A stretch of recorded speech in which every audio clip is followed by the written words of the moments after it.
Assalamualaikum warahmatullahi wabarakatuh. Perkenalkan, saya Rizky Jumatul Ihsan dengan NIM 192344052 dari Prodi Perpustakaan dan Ilmu Informasi Fakultas Bahasa dan Seni Universitas Negeri Padang. Adapun tujuan dari pembuatan video ini yaitu untuk melengkapi ujian akhir semester dari mata kuliah Manajemen Koleksi dan dengan dosen pengampu yaitu Ibu Gustina Arianti. Baik, langsung saja ke materi, yaitu perawatan dan penyiangan bahan pustaka. Perawatan bahan pustaka sendiri bertujuan untuk melestarikan kandungan informasi bahan pustaka dengan alih bentuk menggunakan media lain atau melestarikan bentuk aslinya selengkap mungkin agar bahan pustaka itu digunakan secara optimal dalam jangka waktu yang cukup lama. Perawatan koleksi bahan pustaka meliputi kegiatan-kegiatan sebagai berikut, yaitu reproduksi bahan pustaka, penjilitan dan laminasi, dan pencegahan faktor-faktor perusak koleksi bahan pustaka itu sendiri. Dan selanjutnya yaitu reproduksi dilakukan untuk merawat bahan pustaka yang langka dan mudah rusak. Reproduksi itu dilakukan dengan cara memproduksi bahan pustaka dengan membuat fotokopinya, memproduksi bahan pustaka ke dalam bentuk lain atau alih media, dan bahan pustaka berbentuk mikro dengan frekuensi pengguna yang tinggi. Sebaiknya dibuatkan duplikatnya, dan demikian pula dengan bahan bentuk pustaka berbentuk CD, pita rekaman audio, video, slide, dan sebagainya. Ada 3 faktor utama perusak koleksi yang akan dibahas di video ini. Yang pertama yaitu faktor fisik atau mekanis, yang kedua faktor kimiawi, dan yang ketiga faktor hayati. Dan yang pertama yaitu faktor fisik atau mekanik. Faktor-faktor penyebab kerusakan fisik atau mekanik adalah yaitu yang pertama abrasi atau keausan yang terjadi pada bahan pustaka yang disebabkan perlakuan yang kurang tepat terhadap bahan pustaka dalam pengiriman, penempatan pada rak, frekuensi pemakaian oleh pembaca atau petugas pada waktu pengambilan dan penempatan kembali kepada rak buku.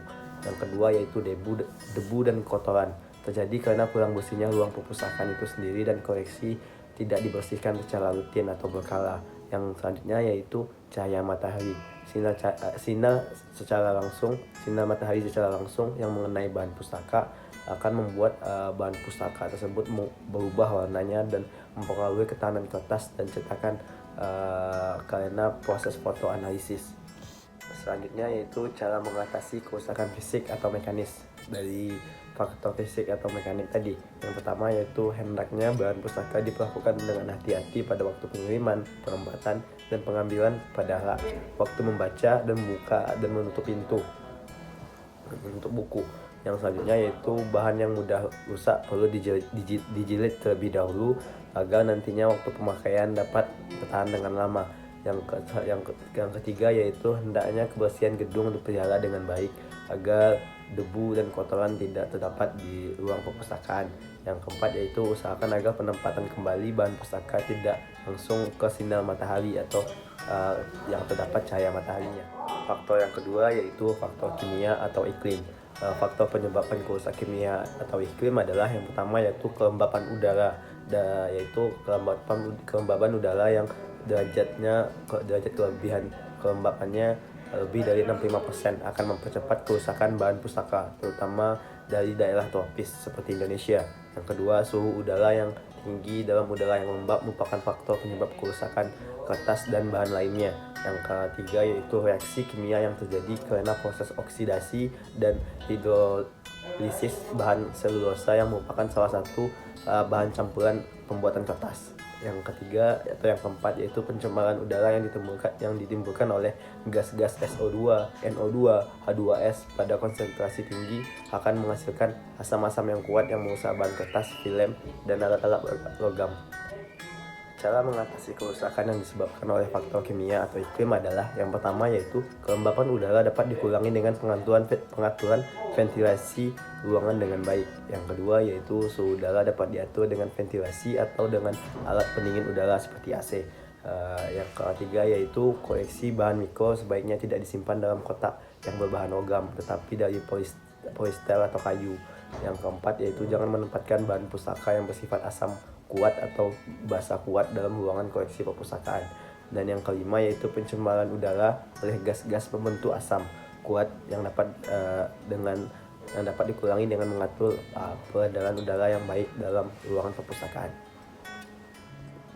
faktor yang ketiga yaitu faktor hayati.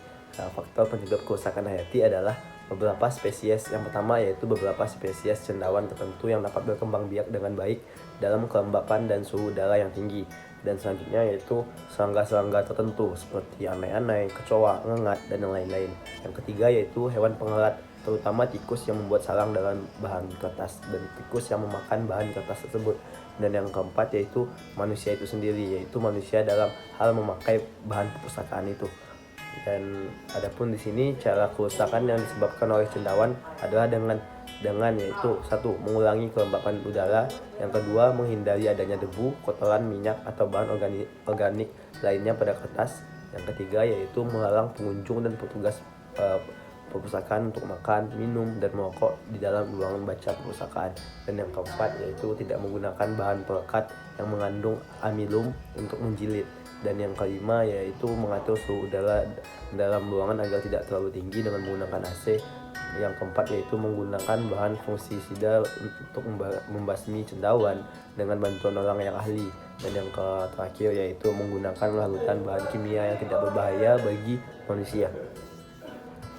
Sedangkan kerusakan karena serangga dapat dikurangi dengan satu, mengatur kelembapan udara dalam ruangan sekitar, yang kedua yaitu mengatur suhu ruangan sekitar 20-24 derajat, dan yang ketiga yaitu memelihara kebersihan lingkungan, dan yang keempat yaitu menggunakan pestisida, dan yang terakhir menggunakan fumigasi atau teknik pengasapan.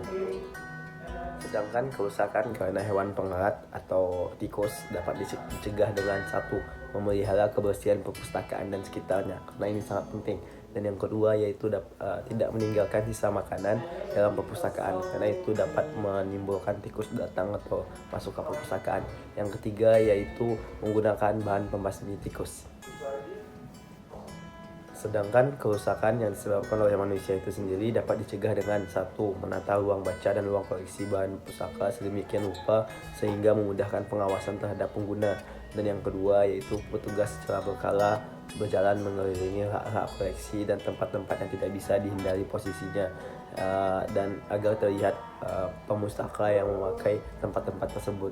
Dan yang ketiga yaitu membuat peraturan untuk melindungi koleksi dari perusakan yang dilakukan oleh pengguna, seperti peraturan jika buku itu rusak pemustaka akan menggantinya atau bagaimana. Baiklah, materi yang selanjutnya yaitu penyiangan bahan pustaka. Penyiangan bahan pustaka merupakan salah satu langkah dalam pengembangan koleksi yang sulit untuk dilakukan. Tetapi langkah ini juga suatu proses yang sangat penting. Sebuah perpustakaan tanpa melakukan penyiangan maka koleksinya menjadi tidak mutakhir atau tidak relevan dan sulit dimanfaatkan oleh pengguna, karena koleksinya tua yang tidak terpakai bercampur dengan koleksi yang mutakhir. Penyiangan koleksi atau weeding adalah suatu praktik dari pengeluaran atau pemindahan ke gudang duplikat bahan pustaka, buku-buku yang jarang digunakan, dan bahan pustaka lainnya yang tidak lagi dimanfaatkan oleh pengguna. Hasil penyiangan bahan pustaka dapat dipertukarkan, dijual murah kepada para penggemar buku, atau dititip jual kepada pedagang yang khusus menjual buku-buku out of print, buku yang sudah tidak tersedia lagi di pasaran. Sebelum melaksanakan penyiangan, staf pengembangan koleksi harus mempelajari lagi kebijakan dan tujuan dari penyiangan. Melakukan seleksi, penyiangan bahan pustaka merupakan aktivitas yang sama karena keduanya merupakan aktivitas yang sangat penting dalam pengembangan koleksi. Ada beberapa kriteria penyiangan koleksi, dan ini materi yang terakhir, dan beberapa kriterianya yaitu satu, subjek tidak sesuai lagi dengan kebutuhan pengguna perpustakaan, dan yang kedua bahan pustaka yang sudah usang isinya, dan yang ketiga yaitu edisi terbaru sudah ada sehingga yang lama dapat dikeluarkan dari koleksi, dan yang keempat yaitu bahan pustaka yang sudah terlalu rusak dan tidak dapat diperbaiki lagi, dan yang kelima bahan pustaka yang isinya tidak lengkap lagi dan tidak dapat diusahakan gantinya, dan yang keenam yaitu bahan pustaka yang jumlah duplikasinya banyak tapi frekuensi pemakaiannya rendah, dan yang ketujuh yaitu bahan pustaka yang terhalang dengan isi buku yang tidak relevan, dan yang kedelapan yaitu hadiah yang diperoleh tanpa diminta dan tidak sesuai dengan kebutuhan pemustaka, dan yang terakhir yang kesembilan yaitu bahan pustaka yang tidak digunakan lagi dan tidak dibutuhkan oleh pemustaka di perpustakaan itu. Baik, sekian penjelasan materi mengenai perawatan dan penyiangan bahan pustaka dari saya pribadi. Saya tahu video ini sangat memiliki banyak kekurangan, Saya minta maaf, saya tutup. Assalamualaikum warahmatullahi wabarakatuh.